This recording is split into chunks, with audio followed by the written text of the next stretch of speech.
Good morning. Today is the 17th of October 2022.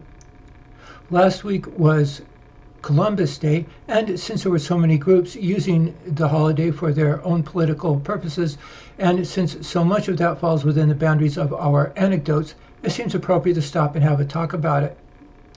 We'll use one of our tricks. We'll pretend there's a blackboard off to the side, and we'll go up and put a dot on that blackboard, and we'll write down an observation. Then we'll collect those dots and observations. When the person you're listening to was young, nobody around here actually spoke Spanish. Everybody spoke English. This is coming to you from Tucson, Arizona, where I was born and raised. Even the gang whose parents snuck into the country wouldn't teach their kids Spanish. You came to the United States to be a Yank, and you spoke English. You shall learn English, says Lucille Ball to her child on the TV show I Love Lucy. Our dad, who grew up speaking Polish as a first language, wasn't about to teach us Polish. It was just vogue not to. It was race relegated to an endearing quality of your parents, and we all had the identity of a Yank, and that's what we had in common. And English was a part of that. Let's go up and put another dot on that blackboard. In the 1970s, there were such movements as the American Indian movement and the La Raza and the Chicano movement, where they were coming into being. And one of the leaders of La Raza and the Chicano movement was asked just what a Chicano was. I remember hearing it, and it's kind of hard to forget. I remember it to this day. He said that a Chicano was a Latino, Mexican, indigenous, black, or feminist who, and against the white male, the white Caucasian. It was fond of that group to pass around, or those groups to pass around maps.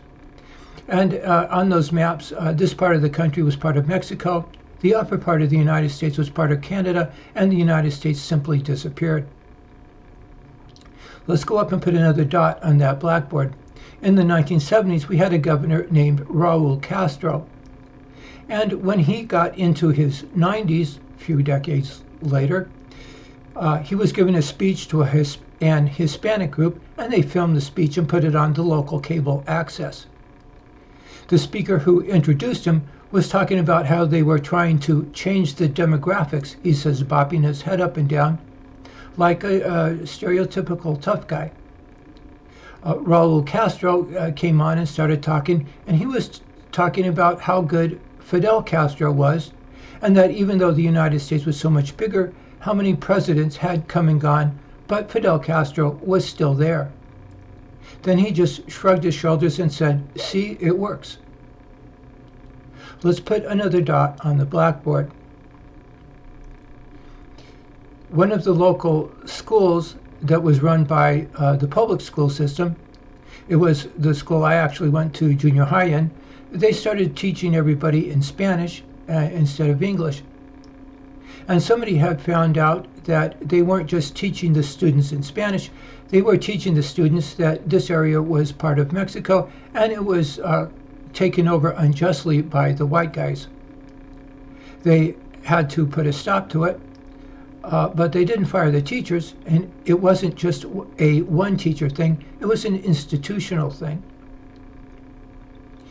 They actually had to pass a law around here to make English the official language.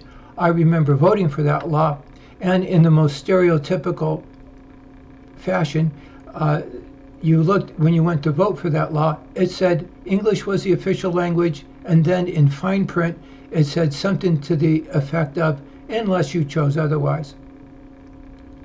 Let's put another dot on that blackboard and continue. There was an anthropologist or archaeologist at the University of Arizona, and he was doing his studies, and he came out and said, well, the Indians, or I think it was one of the Indians in the northern part of Arizona, and they were cannibalistic, and they practiced cannibalism, and he was attacked wholesale. It became a local thing. He was accused of racism and everything else, and he was accused rather violently. It's hard to get the indigenous people to stand up against you and to fight for you when somebody finds out just what their culture actually was. This anecdote is starting to get a bit long, so let's turn it into another segment, and we'll finish this up on the next segment.